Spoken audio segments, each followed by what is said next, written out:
Firman Tuhan saat pagi hari ini saya berikan judul yaitu tutup pintu rapat-rapat. 2 Raja-Raja pasal 4 ayat 1-7. Minyak seorang janda. Salah seorang dari istri-istri para nabi mengadukan halnya kepada Elisa sambil berseru, "Hambamu suamiku sudah mati, dan engkau ini tahu bahwa hambamu itu takut akan Tuhan. Tetapi sekarang penagih hutang sudah datang untuk mengambil kedua orang anakku menjadi budaknya." Jawab Elisa kepadanya, "Apakah yang dapat aku berbuat bagimu? Beritahukanlah kepadaku apa-apa yang kamu nyatakan." Berkatalah perempuan itu, "Hambamu ini tidak punya sesuatu apapun di rumah, kecuali sebuah guli-guli berisi minyak." Lalu berkatalah Elisa, "Pergilah, mintalah bejana-bejana dari luar, daripada segala tetanggamu, bejana-bejana kosong, tetapi jangan terlalu sedikit." Kemudian masuklah, tutuplah pintu sesudah engkau dan anak-anakmu masuk. Lalu tuanglah minyak itu ke dalam segala bejana, mana yang penuh angkatlah. Pergilah perempuan itu daripadanya, ditutupnyalah pintu sesudah ia dan anak-anaknya masuk, dan anak-anaknya mendekatkan bejana-bejana kepadanya, sedang ia terus menuang. Ketika bejana-bejana itu sudah penuh, berkatalah perempuan itu kepada anaknya, "Dekatkanlah kepadaku sebuah bejana lagi." Tetapi jawabnya kepada ibunya, "Tidak ada lagi bejana." Lalu pergilah minyak itu mengalir. Kemudian pergilah perempuan itu memberitahukannya kepada abdi Allah, dan orang ini berkata, "Pergilah, jualah minyak itu, bayarlah hutangmu, dan hiduplah dari lebihnya, engkau serta anak-anakmu." Puji Tuhan, terima kasih ya. Kisah yang dituliskan di sana tentang Tuhan memakai seorang nabinya pengganti Elia, saudara ya. Dia adalah seorang nabi Tuhan yang dipakai Tuhan dengan luar biasa ya, melakukan perkara-perkara yang ajaib, saudara. Salah satu peristiwa mujizat yang dikerjakan oleh Elisa adalah dia bisa melipat gandakan minyak dari seorang janda yang serba sedikit awalnya, dan itu memenuhi kebutuhan hidupnya, saudara. Elisa bilang, "Sekarang kamu pinjam bejana-bejana atau botol-botol, saudara, dari tetangga-tetanggamu, tapi jangan sedikit, pinjam mau yang banyak ya. Kemudian kamu masuk rumah, tutuplah rumahmu, terus kamu bersama dengan anak-anakmu tuangkan minyak itu ke bejana-bejana tadi." Nah, setelah dia lihat begitu banyaknya botol-botol berisi minyak, terus dia datang kepada Elisa.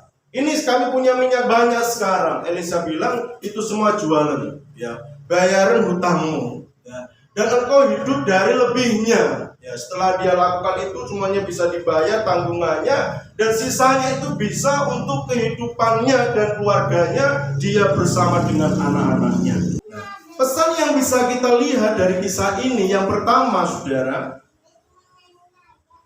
jangan memberi celah sedikit pun pada rasa takut dan khawatir mengintimidasi hidup kita. Jangan beri celah sedikit pun.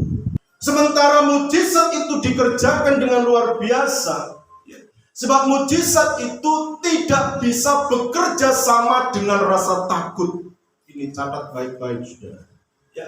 Mujizat tidak bisa bekerja sama dengan rasa khawatir. Rasa takut, rasa khawatir, rasa cemas itu tidak bisa bekerja sama dengan kuasa Tuhan. Itu terjadi atas hidup saya, saudara. Olehnya pesan Elisa adalah tutup celah itu rapat-rapat. Jangan biarkan diri kita membiarkan rasa takut, rasa khawatir itu terus-menerus mengintimidasi kita. Sementara di saat yang sama kita sedang berdoa mujizat, mujizat, mujizat. Pergumulan yang dihadapi oleh wanita ini ya, dimana kalau waktunya dia bayar dan dia belum mampu membayar, kedua anaknya ini benar-benar akan dibawa dan dijadikan budak belian. Ya, dan itu pertaruhan hidup, saudara. Ya.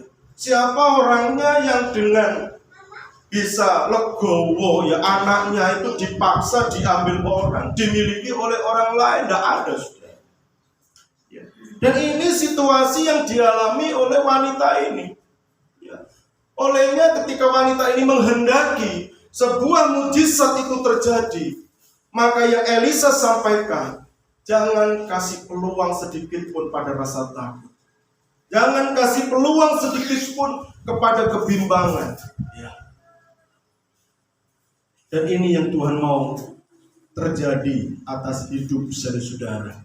Di setiap apapun yang ada dalam hidup kita, yakinkan di dalam setiap diri kita bahwa kita memiliki Allah yang perkasa.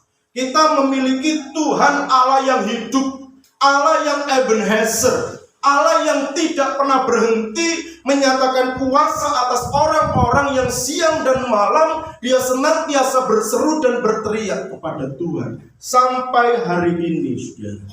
Ya, bahwa kuasa Tuhan itu akan terus dan senantiasa mengiringi setiap langkah-langkah perjalanan kita. Tetap yakin bahwa besok dan seterusnya kuasa Tuhan yang sama, yang tidak pernah berubah, saleleng-lelengna, dia adalah Allah yang ajaib. Selama-lamanya dia tetap Allah yang hebat bekerja atas hidup saudara. Prinsipnya adalah jangan buka peluang, buka celah kepada rasa takut, khawatir, itu mengintimidasi. Asal tidak bimbang hati, asal percaya, maka mujizat perkara besar itu terjadi atas hidup kita.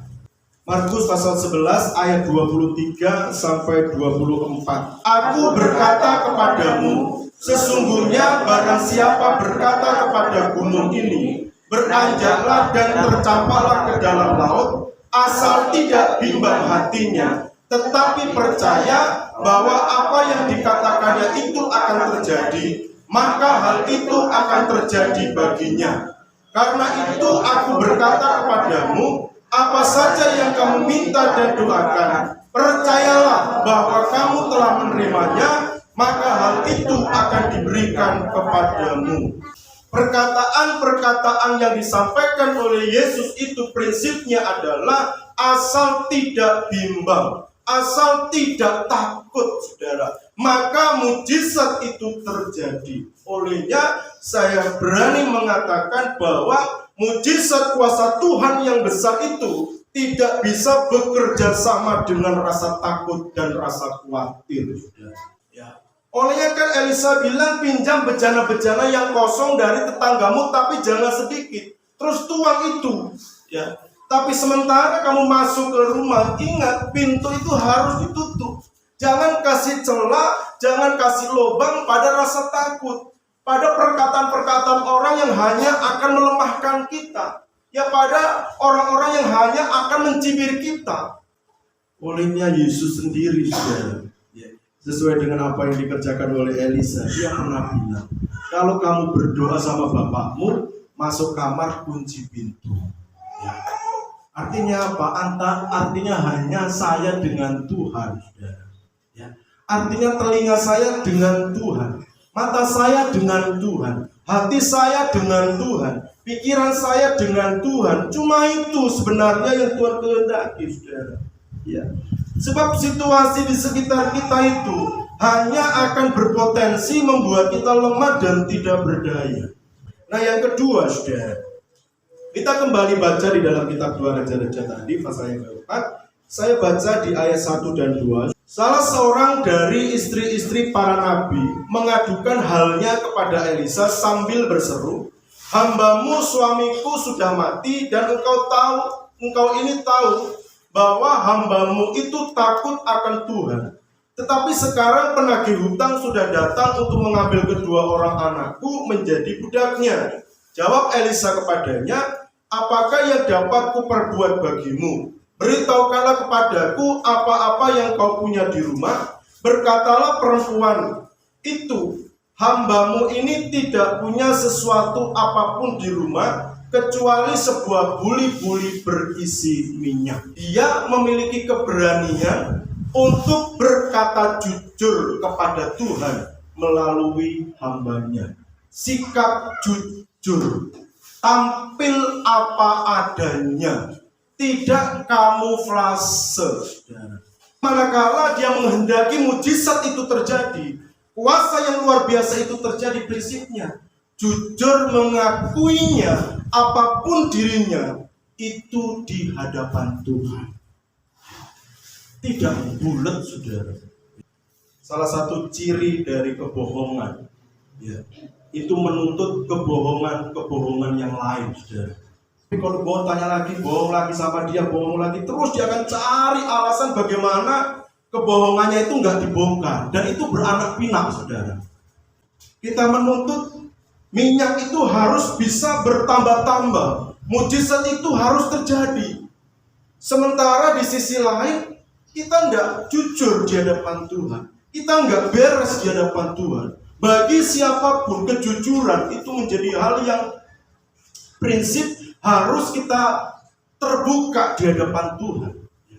Wanita ini, dia menyampaikan apa adanya, meskipun itu sesuatu yang sangat prinsip sebenarnya. Waktu untuk dia sampaikan kepada Elisa, tetapi karena dia rindu mujizat itu terjadi, maka dia nggak mau tutup-tutupi. Kalau saudara menuntut minyak itu terus mengalir, berkat-berkat Tuhan tercurah atas hidup saudara. Hal yang kedua yang Tuhan mau lihat adalah apa adanya kita di hadapan Tuhan. Itulah hidup saudara. Seorang wanita yang sakit 12 tahun pendarahan. Ya. Kalau saudara lihat dalam kisah itu, banyak orang berbondong-bondong mengikuti Yesus. Banyak orang. Ketika wanita ini seorang diri, saudara, perhatikan di sini, seorang diri, tanpa orang lain mengetahui pergumulannya, dia punya iman, datang kepada Yesus, dia jamah, dia sembuh. Itu imannya. Maka dia datang dengan segala upayanya dan dia bisa jamah Yesus. Dia sembuh. Dia sembuh. Ketika dia sudah mulai mundur, Yesus berhenti. Ada orang ini yang menjamah aku. Tapi kalau Yesus tahu, kenapa Yesus tanya, ada orang ini yang menjamah aku, siapa ya? Prinsipnya apa, saudara? Yang Tuhan tuntut apa? Jujur. Jangan pikir, berarti Tuhan nggak tahu ya. Lu katanya dia mau, enggak, saudara. Tuhan tahu wanita yang menjamah dia itu siapa, pergumulannya bagaimana. Tetapi ketika dia tanya, siapa ya yang menjamah aku? Aku rasa ada tenaga yang keluar, ada kuasa yang keluar dari hidupku. Wanita ini tahu apa yang dikatakan oleh Yesus. Dia datang dengan gerodok, saudara. Meskipun dia bergetar, gemetar, tetapi tentang kejujuran itu tetap dia sampaikan kepada Tuhan. Meskipun dia dengan gemetar dan dia harus tersungkur, tetapi nilai sebuah kejujuran itu tetap dia sampaikan kepada Tuhan. Dia sampaikan itu apa adanya. Iya Tuhan, saya yang menjamah Engkau, saya yang mentas Engkau Tuhan, dan saya mengalami kuasa sembuh. Saya sudah 12 tahun sakit, berulang-ulang diobati oleh para tabib. Nyatanya saya tidak sembuh, keadaan saya semakin memburuk, saya semakin tidak berdaya. Tetapi ketika saya mendengar tentang Engkau Yesus, maka itu muncul iman percayaku kepada Engkau. Dan aku datang di tengah-tengah orang banyak. Aku jamah jubahmu.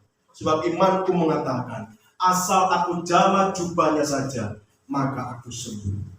Iman disertai dengan kejujuran membuahkan kedamaian, ketenangan dalam hidup kita sebagai anak-anak Tuhan. Bukan tentang masalah, bukan tentang situasinya itu seberat apa, tetapi tentang seberapa kita berani, kalaupun toh itu menuntut sebuah keberanian, jujur di hadapan Tuhan, terbuka dan jujur, sehingga kita akan mengalami perkara-perkara Allah yang luar biasa itu terjadi atas hidup kita.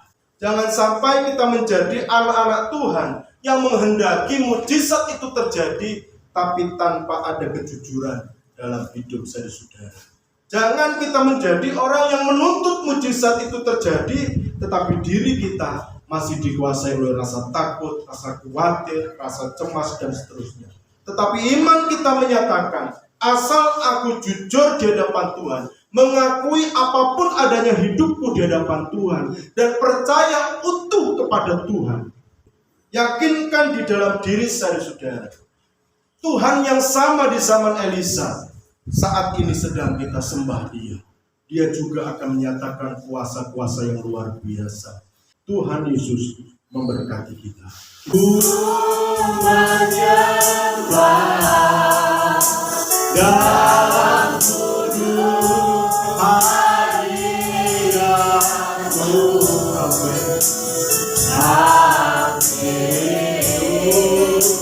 Tata kasih karunia-Mu Bapa, kekuatan kami hanya Engkau Yesus.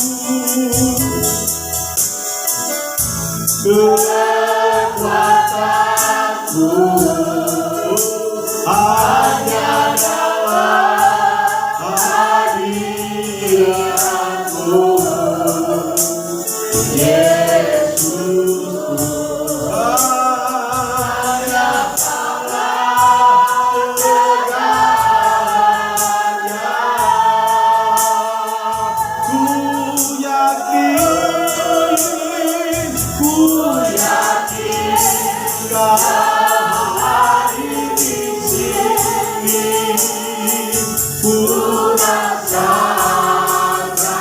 Kuasa yang tak terbatas, ku yakin Kau nyata di sini, kemenangan terjadi di sini. Ku yakin Kau hadir di sini.